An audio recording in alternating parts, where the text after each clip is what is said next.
വധശിക്ഷയ്ക്ക് വിധിക്കപ്പെട്ട് ഒരാഴ്ച തികയുമ്പോൾ മറ്റൊരു വിധി കൂടി ഷെയ്ഖ് ഹസീനയെ തേടിയെത്തി. അഴിമതി കേസിൽ ബംഗ്ലാദേശ് മുൻ പ്രധാനമന്ത്രിക്ക് 21 വർഷം തടവ്. രാഷ്ട്രീയ അനിശ്ചിതത്വം, അശാന്തി, പലായനം, അധികാരഭ്രഷ്ട. 2024 രാജ്യത്തെ അരാജകത്വത്തിലേക്ക് നയിച്ച യുവജന പ്രക്ഷോഭ കേസിലാണ് പ്രത്യേക ക്രൈം ട്രിബ്യൂണൽ വധശിക്ഷ വിധിച്ചത്. With only one sentence, that is sentence of death. പിന്നാലെ അഴിമതി കേസിൽ തടവ്.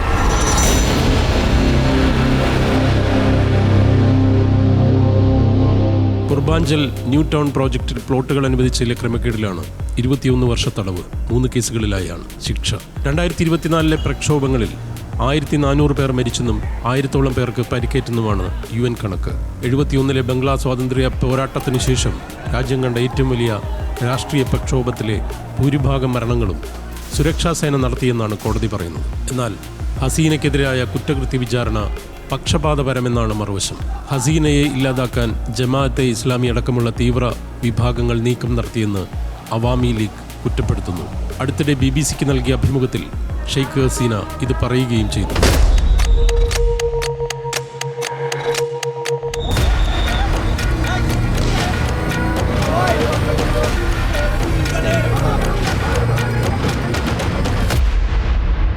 എഴുപത്തിയെട്ടുകാരിയായ നേതാവിനെ വിചാരണ ചെയ്ത ധാക്ക ട്രിബ്യൂണൽ ശിക്ഷ വിധിക്കുമ്പോൾ കോടതിയിൽ കയ്യടികൾ ഉയർന്നു. പലരും ഉച്ചത്തിൽ വിളിച്ചു പറഞ്ഞു, ഞങ്ങൾക്കവളെ തൂക്കിലേറ്റുന്നത് കാണണം. ഫണ്ടമെന്റലിസ്റ്റ് മതരാഷ്ട്രീയത്തിന്റെ പ്രതിനിധി ശബ്ദം അതിലൂടെ ഉയർന്നുവെന്ന് അന്താരാഷ്ട്ര മാധ്യമ നിരീക്ഷകർ തന്നെ ചൂണ്ടിക്കാട്ടുന്നു.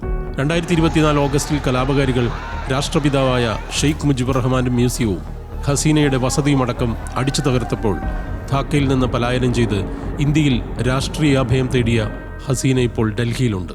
ശേഷമുള്ള 15 മാസം നയതന്ത്ര ബന്ധത്തെയും അത് ബാധിച്ചു. ഹസീനയുടെ രാഷ്ട്രീയ അഭയം നയതന്ത്ര പ്രശ്നമായത് ലോകം ശ്രദ്ധിച്ചു.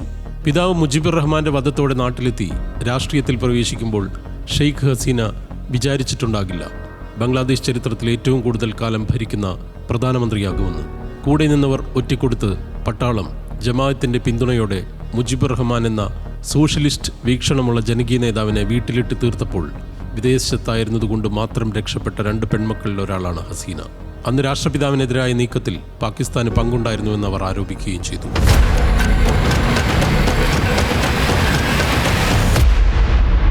ഇന്ത്യൻ പ്രധാനമന്ത്രി ഇന്ദിരാഗാന്ധി അന്ന് അനാഥരായ 2 പെൺമക്കൾക്കും ഡൽഹിയിൽ അഭയം നൽകി. പിന്നീട് ഹസീന പറയുന്നിടത്തേക്ക് ബംഗ്ലാദേശ് എത്തിയെന്നത് ചരിത്രം. ഇപ്പോൾ കുടുംബം ഒന്നാകെ കൊല്ലപ്പെട്ട അരനൂറ്റാണ്ട് പിന്നിടുമ്പോൾ ഹസീനയ്ക്ക് ഡൽഹിയെ തൻ്റെ വീടാണെന്ന് വീണ്ടും പറയേണ്ടി വന്നിരിക്കുന്നു. എന്നാൽ 70കളിലെ അശാന്തമായ രാഷ്ട്രീയ ആക്രമണങ്ങളിലേക്കും ഹിംസയിലേക്കും ആ നാട് മടങ്ങിപ്പോവുകയും ചെയ്തു. 2 ചരിത്രസന്ധികളിലും ബംഗ്ലാദേശിലെ തീവ്ര മതസ്ഥരുടെ ഗൂഢാലോചന വ്യക്തവുമാണ്. എന്നാൽ രാജ്യത്തെ സാമ്പത്തികമായി ഉയർത്തിക്കൊണ്ടുവന്ന ഭരണാധികാരിയായിരുന്നപ്പോഴും ഹസീന ഉരുക്കുമുഷ്ടി ഉപയോഗിച്ച് പ്രതിയോഗികളെ അടിച്ചമർത്തുകയും ആയിരക്കണക്കിന് വിമർശകരെ ജയിലടച്ചുവെന്നുമാണ് ഹസീന വിരുദ്ധർ പറയുന്നത്. അതിൻ്റെ പരിണിത ഫലമാണ് ഇപ്പോഴത്തെ പതനമെന്നും.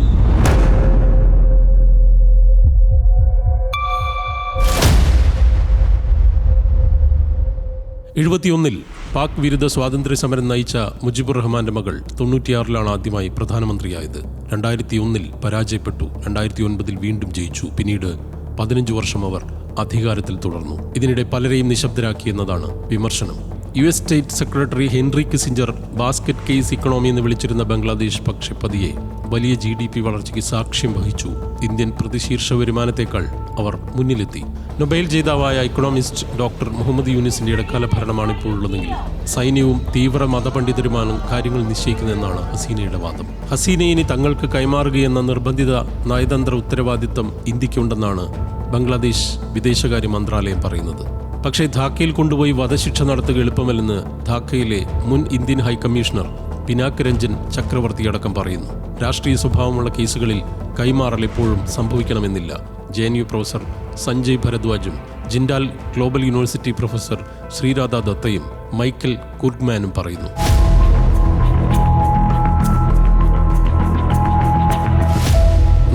കിലോമീറ്റർ അതിർത്തി, പതിറ്റാണ്ടുകളായി നല്ല ബന്ധം. ചൈന കഴിഞ്ഞാൽ ഏറ്റവും വലിയ 2ാമത്തെ വ്യാപാര പങ്കാളിയാണ് ഇന്ത്യ. പ്രതിപക്ഷമായ ബംഗ്ലാദേശ് നാഷണലിസ്റ്റ് പാർട്ടി ഇന്ത്യ വിമർശകരാണെങ്കിലും വോട്ടെടുപ്പിലൂടെ പുതിയ സർക്കാർ വരാതെ ഹസീനയുടെ കൈമാറ്റം നടക്കാനിടയില്ല.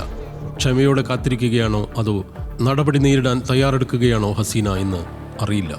കാത്തിരുന്ന് കാണാം ആ രാജ്യത്തിൻ്റെയും ഹസീനയുടെയും രാഷ്ട്രീയ ഭാഗം.